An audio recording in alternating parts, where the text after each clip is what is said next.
मूली का उपयोग सलाद और सब्जी के रूप में किया जाता है। इसमें तीखा स्वाद होता है।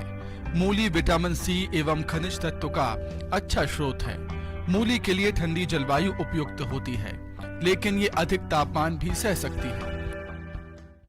देखिए, बिहार के कंडीशन में जो गर्मी में अब चूंकि तापमान 35 से 40 रहेगा, तो ऐसी परिस्थिति में दो किस्में हैं जो किसान भाई लगा सकते हैं।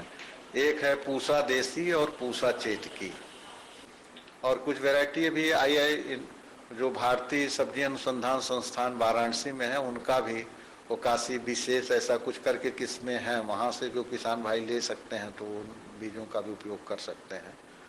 तो इनका वो चयन करके खेत में बुआई कर सकते हैं। सामान्यतः खेत की तैयारी जो होता है, एक बार या आलू की खेत में लोग लगाना चाहते हैं तो उसकी कल्टीवेटर से जुताई करके करीब 150 से 200 कुंटल पर हेक्टेयर कंपोस्ट उसमें डाल दें, या 50-60 कुंटल वर्मी कंपोस्ट उसमें मिला दें।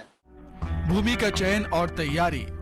मूली की खेती सभी प्रकार की भूमियों में की जा सकती है, लेकिन मूली का अच्छा उत्पादन प्राप्त करने के लिए रेतीली दोमट भूमि अधिक उपयुक्त रहती है। मूली के लिए गहरी जुताई की आवश्यकता होती है, इसीलिए खेत की एक जुताई मिट्टी पलटने वाले पिलाऊ से करने के बाद 2 से 3 बार कल्टीवेटर चलाकर भूमि को समतल कर लें, जिससे फसल का उचित विकास हो सके। इसके बाद 40 KG nitrogen, 60 KG nitrogen, 40 KG phosphorus और पोटास प्रति हेक्टेयर देना चाहिए।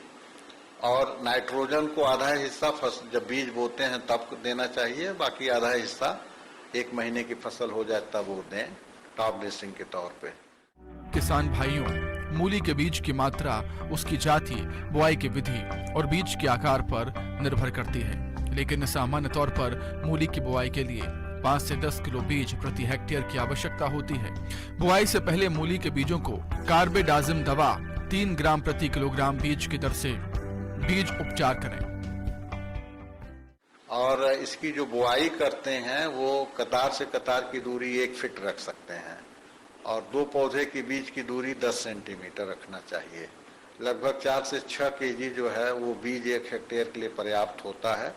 ये सामान्य तरीका है खेती करने का।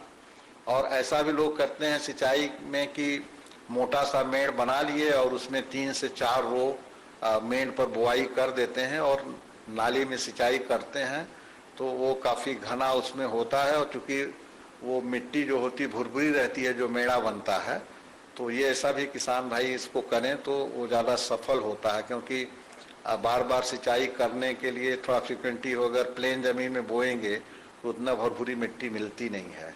तो सुझाव ऐसा होगा कि अगर वो मेड़ बना लें, लगभग 45 सेंटीमीटर मेड़ चौड़ी हो, तो चैनल से सिंचाई करेंगे और उसमें वो 45 सेंटीमीटर जो मेड़ की ऊंचाई है उस पे वो 10-10 सेंटीमीटर की दूरी पर बीज बो देंगे। तो ये तरीका एक अच्छा है गर्मी के मौसम के लिए। बीज उग आने पर जब पौधों में 2 पत्तियां आ जाती हैं, तब पौधों को 8 से 10 सेंटीमीटर की दूरी छोड़कर बाकी पौधों को निकाल दिया जाता है। बुआई की ये विधि अच्छी रहती है, क्योंकि इस विधि से बोने पर मूली की जड़ की बढ़वार अच्छी होती है और मूली मुलायम भी रहती है। मूली की फसल में खरपतवार नियंत्रण। मूली की फसल को खरपतवारों से मुक्त रखने के लिए रासायनिक खरपतवार नाशक दवा पेंडिमीथेलिन 30 ईसी की 3 किलोग्राम मात्रा को 1000 लीटर पानी के हिसाब से घोलकर प्रति हेक्टेयर की दर से बुआई के 48 घंटे के अंदर प्रयोग करने पर शुरुआत के 30 से 40 दिनों तक खरपतवार नहीं उगते। इसके अलावा आप बुआई के 15 से 20 दिन बाद निराई गुड़ाई कर फसल को खरपतवारों से मुक्त रखें और मूली के फसल में मिट्टी चढ़ाने का कार्य भी करना चाहिए।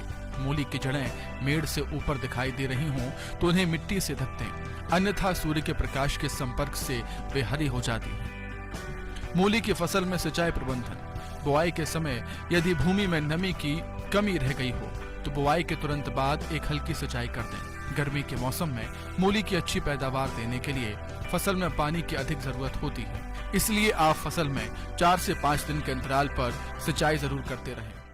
तो सामान्य मूली की खेती में यही है, कीड़े इसमें आएंगे, पत्ता जो चिबा जाते हैं, तो वो कोई सिस्टमिक दवाई ही उस पर स्प्रे कर सकते हैं, मोनोसील वगैरह अगर स्प्रे करेंगे बाकी सिंचाई ठीक करते रहेंगे, लगभग हर हफ्ते सिंचाई करना पड़ेगा, तो बीमारी इसमें कोई खास ऐसी आती नहीं है।